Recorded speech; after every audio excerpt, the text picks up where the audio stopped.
All right, we'll start off with a statement from you and then we'll get into some questions from the media. All right, perfect. Monday's here, so that means we're on to the next week, and we're able to evaluate the game from last weekend up in Boulder, and have some really cool things that we can address, and some things that we need to fix in practice and meetings today. But again, I thought Colorado did a great job in their game plan and the strategy, their schemes. And so not that we were caught off guard, we just didn't play within ourselves, and especially on the defensive side at the beginning, made a lot of mistakes. But a lot of the mistakes happened because Colorado put some pressure on us. So I think I said after the game, it was good. It was a good moment for our program, for our team to fight through some adversity and to find a way to get a win. And so feel good about where we're at right now, and feel good about what we saw on film, and about what we can do and how far we can progress from last Saturday to this Friday. So one day less to prepare, which is fine. I'm excited to be back home and to play in front of our fans here at LaVell Edwards Stadium, and it's going to be a lot of fun. And looking forward to the matchup.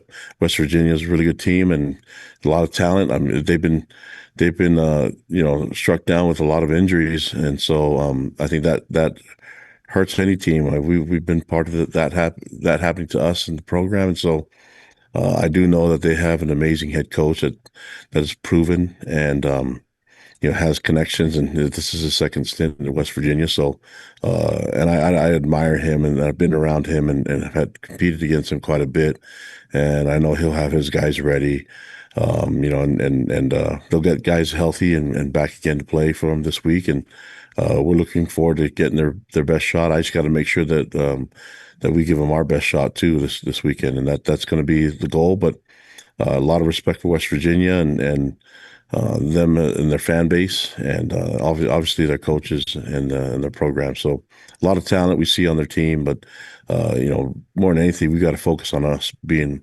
assignment sound and making sure that we're doing everything the right way on our end. Uh, it's going to be exciting, and I'm glad that for me it's like a day earlier, so we can get to the see if we can get those things fixed that we can control on our end, and be ready for that game Friday night. So I'll take your questions. All right, first question will be from Mike Asti. Hey coach, how you doing? Yeah, Mike Osti with West Virginia Sports Now. I have a couple questions. You mentioned your admiration for Rich Rodriguez. Can you explain more of maybe your connection or relationship with him over the years? He obviously had that first tenure, but then was away from West Virginia for a long time, did coach out west at Arizona. And then my second question after you answer that is last year's game, BYU, when they entered the field in Morgantown, they had the West Virginia State flag that BYU carried on the field. I know there were some West Virginia fans that were initially surprised, but then realized it was to show respect. How did that come about? Because that's never really been seen anywhere else with a state flag at a road venue. Well, for the first part of your first question, anyone that knows anything about college football saw what Rich Rod was doing back in the day. He's been a head coach for a long time, and so and he had things rolling for quite a long time, especially there at West Virginia. So anybody that liked football knew all the talent and the things that they were doing offensively there.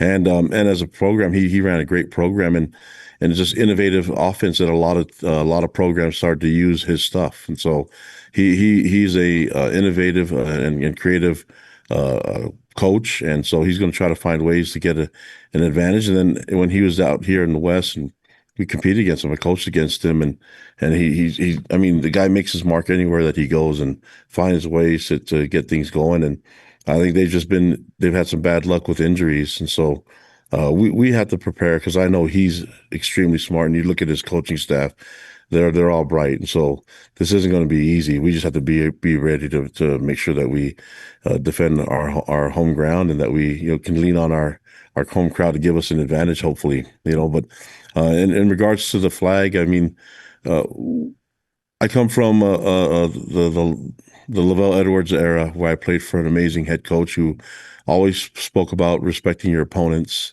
and honoring the game of football that way. And so I know When I became the head coach, I wanted to do that and wanted to make sure that our opponents know that we respect them. And we're going to try to play the game with sportsmanship. It's not always perfect. We try to do the best we can. And that's hard to do when you're playing a violent and physical sport like football. But we hope that we can do that. And the easiest way to start it off is remind our players that there's a lot of common ground between our programs. These young men make the sacrifices on both sides to play this game and only been given 12 guaranteed opportunities to play, and that's if you're healthy. And so, not a lot of people are willing to make that sacrifice, but your opponents are. And so, we can at least appreciate that they love the game as much as we do, and be an honor for us to be on the field. So when we decide to run out the state flag of our opponents, it's usually just to show them we respect them and that we realize that they're much like us, and we're looking forward to a great battle on the football field. But we can do that with a great respect and admiration for each other. Thank you. Next question from Jake Hatch. Yeah, Kalani, looking back at Saturday, did you guys identify anything that caused the slow start for you defensively in particular? Yeah, there's a lot of variables. It never comes down to one thing. One thing I know that we can control is we had a lot of missed assignments, and so that's not that's uncharacteristic of our defense. And we're going to address that. I'm sure Coach Hill is going to get after the defense on that. And but you have to give credit to Colorado. They're ready and they did some unique things. But once we were able to settle down, I don't like having to learn our lessons by giving them points. I mean, it usually comes down to simple things too, like getting off blocks and tackling well. Comes down to the fundamentals. So usually when things go crazy, you want to go have these big solutions when the simple one is just let's do the fundamental stuff right first. And so that I think that was there's a bunch of variables that went into it, but that was one of it. And then I think Colorado came ready to go, and we cannot start like that again. I mean, this conference is hard. It's hard to win football games, especially on the road. And so you can't, if you're going to do that, you better show that you're going to give your best shot from the beginning. Also was going to ask, you're still rotating quite a bit of those guard spots on the offensive line. Is that going to be a season-long thing at this point, or are you feeling like you're going to narrow it down at some point? Well, I trust TJ Woods. If he wants to see different guards in the lineup, then we'll just keep going that way. So I'm not the O-line coach. I trust him, and I trust the guys that are out there. Like I said, we have more than just 5 guys that can start, so we're going to try to use them all. And if guys are winded, your backup at 100% has got to be better than you at 50. So I trust the rotation that Coach Woods is doing, and trust what A-Rod's doing on the offensive side too. Next question from Spencer Ripchick. Hey, Coach, this is Spencer Ripchick from the Dominion Post in West Virginia. My question for you is, West Virginia doesn't really have a set starting quarterback. How do you game plan for a team that doesn't really know their starting quarterback? Well, I guess we have to prepare for all of them. And they've used a bunch of quarterbacks. They all have stats, and so it's not easy. But we have to prepare for all of them. And I think if you can look at maybe even for us to maybe assume we're going to see certain looks for different guys, but if you look at all the quarterbacks, they're all athletic. They can run. They could throw, and they know the system, so it's going to be really difficult. But regardless of who we face, we need to make sure our guys are assignment sound on our end, but and that we tackle well. That's going to be the key. Next question from Jay Drew. Yeah, I got 2 questions. Kalani, first, your running back situation. We saw the comments you made to Greg Wrubell about Sione Moa, but are you making any more adjustments, or do you feel like you got the right people behind LJ that you can weather this kind of storm? Weather the storm of not having a running back Just in being there? a little bit thin at running back. Yeah, we're fine. We got guys that can run the ball, and so I mean that's you just don't know about them yet. But there's guys that are capable of running the ball, and guys that can play with LJ, whether it's Enoch Nawahine or Preston Rex or Logan Payne, Jovessa Tamuni. there's a lot of guys that we feel good about in that room, and they're probably just not common names, and maybe you guys haven't heard about them, but they're super talented, and they'll make their mark. And a lot of you guys didn't know much about Sione Moa before either, so I trust Harvey Unga as a running back coach, and Fessy and A-Rod and TJ Woods there, so we'll be fine. And then with Max Alford, he got in a couple plays, looked good. He's obviously backing up. Well, I forgot who he's backing up, but I just wanted to ask you Nick about, Ciala, Sarah, yeah. yeah. Did you know his father, Aaron, from your days at the University of Utah? And why did you guys go out and get Max out of the transfer portal? Yeah, I worked with Aaron, and I'm good friends with him and family. I've known Max since he was a little boy, and so him and his brothers and his mom. I know the whole family, very familiar with him, and when he went to Portal, I mean, you're seeing Max play on the field a lot more because we have a system where we want to keep guys fresh, but Che was kind of in that position where him and Seattle would rotate quite a bit. And when we lost Che, it was important for us to keep a rotation somewhat consistent so we can keep our guys fresh. And so that's why you've seen Max. He's done a great job. And other linebackers like Miles Hall and also, Ace Kafusi has done a great job too, and Micah Kafusi. So you'll see quite a bit of those guys. Hopefully not too much because that means maybe you want to see them a lot. That means we're taking care of business. But I do like the talent at the linebacker group, and I am thankful that Max is with us, and love his father, and he passed a while ago, and so he was a great friend to me, and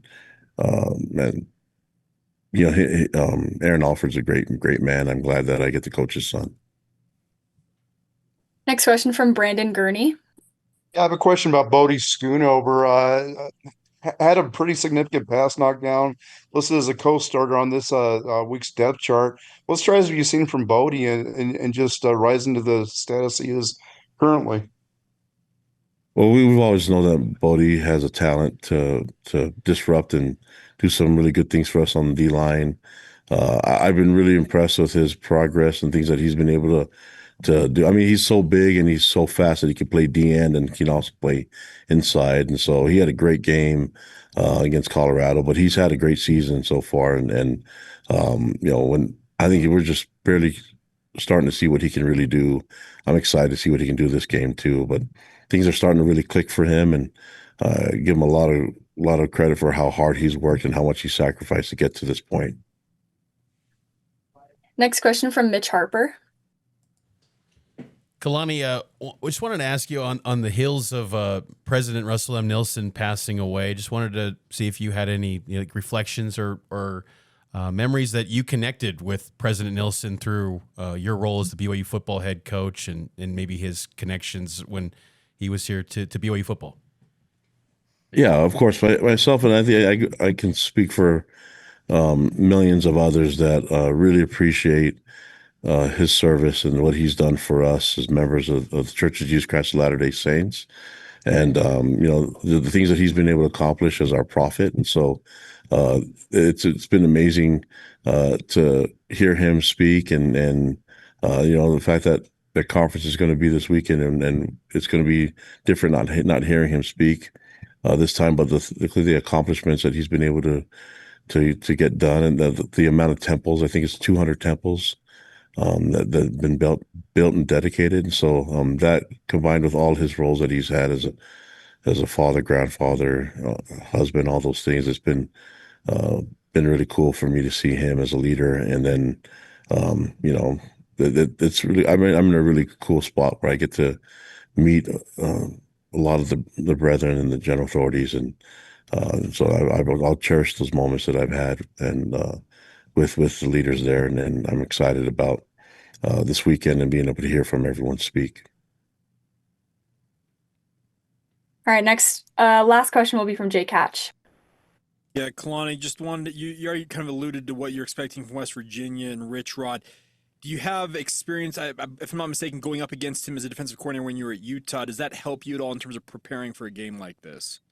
Yeah, I mean, it helps Jay too, and you know, I mean, the game has evolved though. It helps only if Rich Rod only ran the stuff back then and hasn't changed one bit. But uh, he's an innovator, so he's going to do things different, and he's the guy who knows football. He knows how to put points on the board, and we've got to figure out a way to make it difficult for him and his offense. And so that's going to be the goal. It's easier said than done, but we're excited about the challenge and excited to be back home. And I think Rich Rod's a great coach and one of the well-known coaches out there, you know, in our profession. So I look forward to seeing him. And I mean, we've had great interaction. He's always been super good to me. So I'm excited for him to be here in Provo and be in our stadium named after my mentor, Lavelle Edwards. All right, that'll be the last one. Thank you, Coach. All right, guys. Thank you.